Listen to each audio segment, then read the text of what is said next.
특히 베트남 같은 경우는요, 베트남, 캄보디아 같은 경우 1년에 3모작을 할 수 있고요. 예. 좀 부지런한 사람들은요, 4모작까지도 할 수 있다는 것입니다. 그러니까 농사만 지어도 먹고 살아요.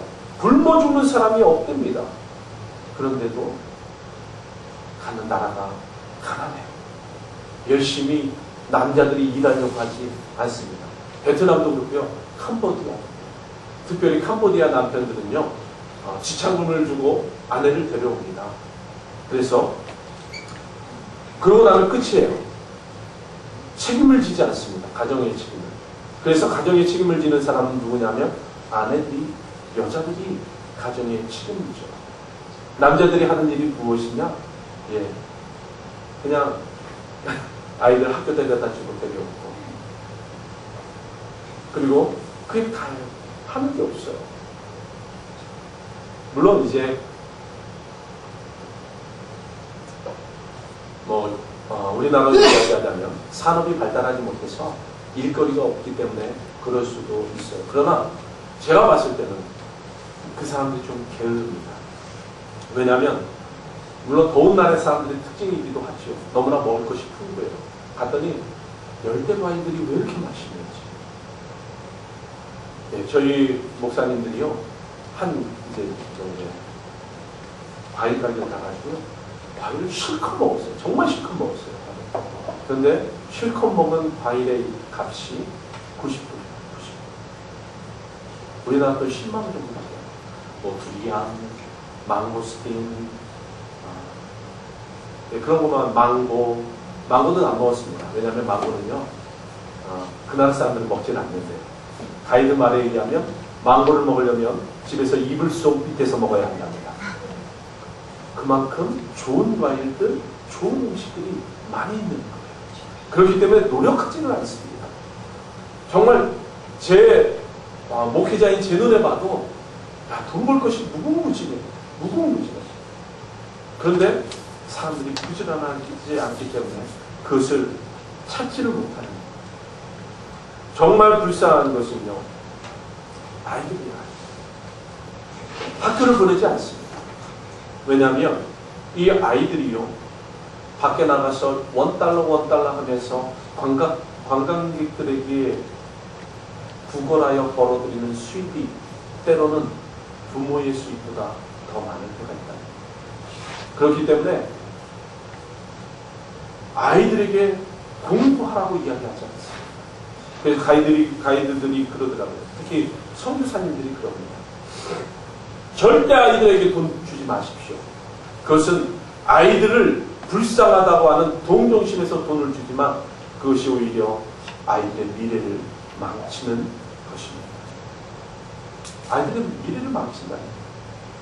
그런데요, 부모들이 아이들을 구걸의 현장으로 데려옵니다. 참, 제가 그걸 보면서 참 우리나라 부모님들은 대단하다. 우리나라 부모님들 정말 아이들이, 부모님이 예전에 장사하는 현장이나 장사하는 곳에 나오면 때려가면서 들어가라. 너는 들어가서 공부하라고 그렇게 가르쳤던 것이 우리 부모님들 아니겠습니까?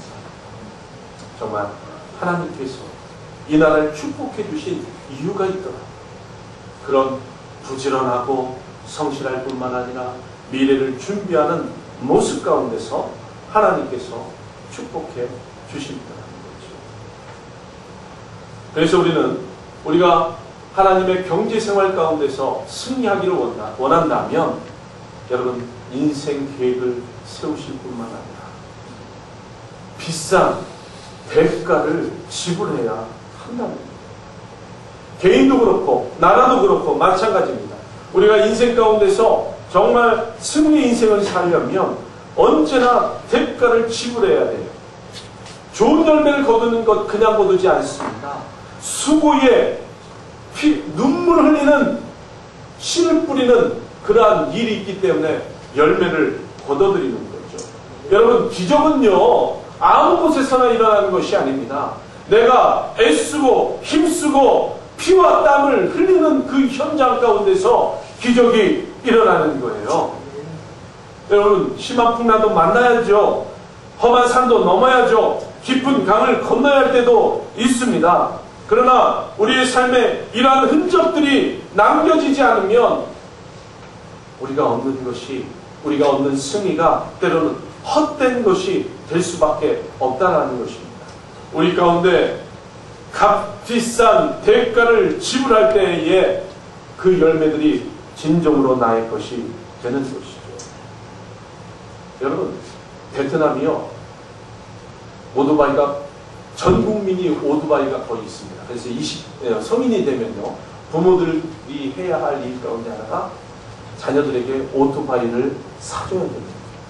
그런데 오토바이가 뭐 이렇게 전자동으로 나가는 것이 있고, 이렇게 자동차처럼 기아를 밟으면 기어가 이렇게 들어가는 것이 있죠. 그런데 가장 값싼 것이 오토바이 한 대 값이 얼마냐면 200만 원에서 2천만 원 되는 오토바이가 있다.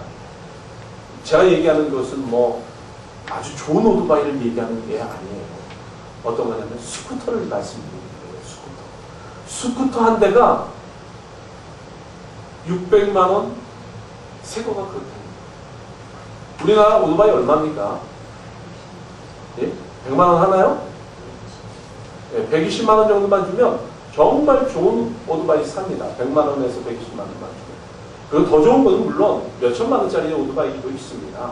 그런데 베트남 사람들이 타고 다니는 오토바이 수준을 이야기하는 거예요. 중고 오토바이도 200만 원 안 돼요. 중고 오토바이. 여러분, 그러면 여러분 같으면 무슨 생각을 하겠습니까? 오토바이 공장 차리면 부자 되겠다 라는 생각을 하지 않겠습니까? 그런데요, 이 사람들이 오토바이를 만들 생각을 하지 않습니다. 물론 기술이 없기도 하죠. 근데 제가 그것을 보면서 우리나라 사람들하고 이 사람들하고 무엇이 틀린가? 여러분, 우리나라 사람들이요, 현대 울산에 조선소를 세우고 포항에 제철소를 세울 때에 그들이 어떻게 했는가예요. 특히 포항 제철소를 세울 때요, 포항에서 그 직원들을 일본의 제철소에 보냈답니다. 그때 무엇라고 이야기했냐면, 그 연구원들이, 그 제철소 기술을 배우러 간 연구원들이 내가 기술을 배우지 않으면 일본에서 뼈를 묻겠다는 심정으로 건너갔답니다. 그러니까 산업을 가지고 건너간 거예요. 그래서 그들이 일본 사람들 기술을 안 가르쳐 주니까 뭘 지켜보고, 뿐만 아니라 일본 사람들하고 친하게 되어서 기술을 자기 몸에 익혀가지고 돌아와서 지은 것이 바로 포항제철소예요. 울산에 있는 조선소예요. 우리나라 산업들이 다 그런 식으로 해서 성장했어요.